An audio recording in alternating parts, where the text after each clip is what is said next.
Okay, 860. Yan, hanapin natin. 860. Yan. 860 equals logarithm 93450. Yan, 860. So, ayan siya. Yan, 860. 3 digits, characteristic mantisa, 2 na lang. 2.93450.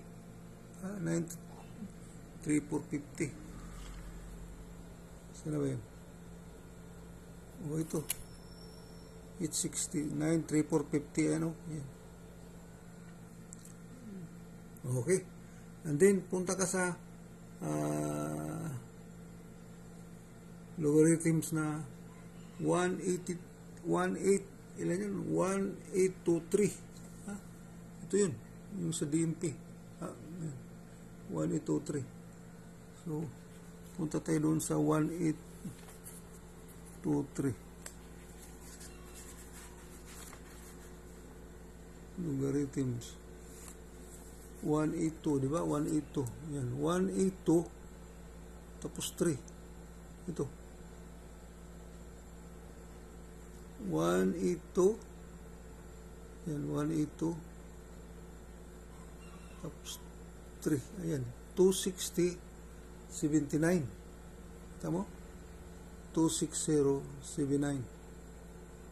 Yan. 3 yan eh.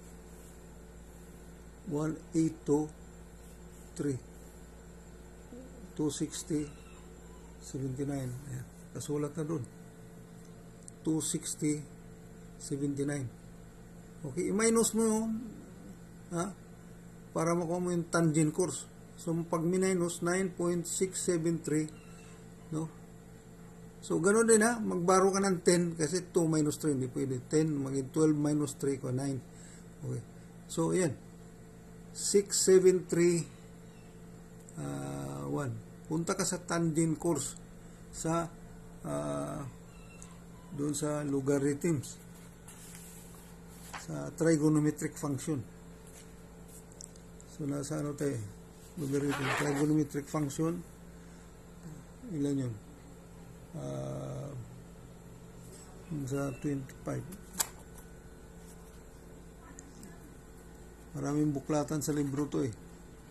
Pero pag nasanay ka na, ayan. Anong nakalagay? 673. Ayan, 673 tangent course 71. 673 tangent course. Ayan. Ayan yung tangent, trigonometric tangent. 673 tangent.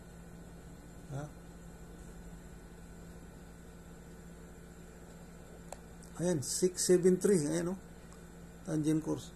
673, 71. Ito naman, 673. Ayan.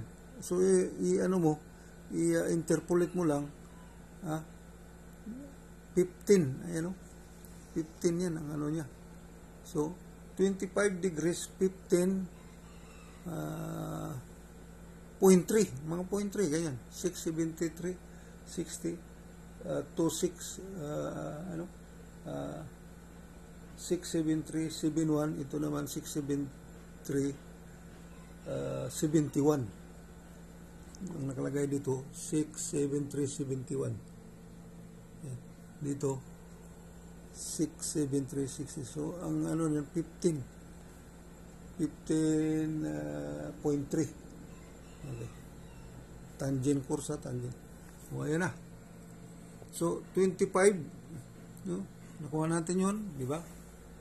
25 degrees, and then 15 tangent, and 15.3, 25 tangent, course. So, ayan. 25, 15.3, and then, plus 180 kasi southwest yung ano mo ang rumbo ng barko. Kaya ang course is 2 plus 180, 205.3. Yan ang answer sa course sa Mercator. Ayan, Mercator. Tinatanong nito yung course eh. Ang sagot course 205.3. Okay? So, solve natin ngayon ang distance. Kasi mayroon na tayong course, mayroon na tayong distance. So, gamitin natin yan 205 ayan, 0.3. Yan ang log second course, and then log dilat. Ha? Okay, solve natin yan ha. Okay, dali.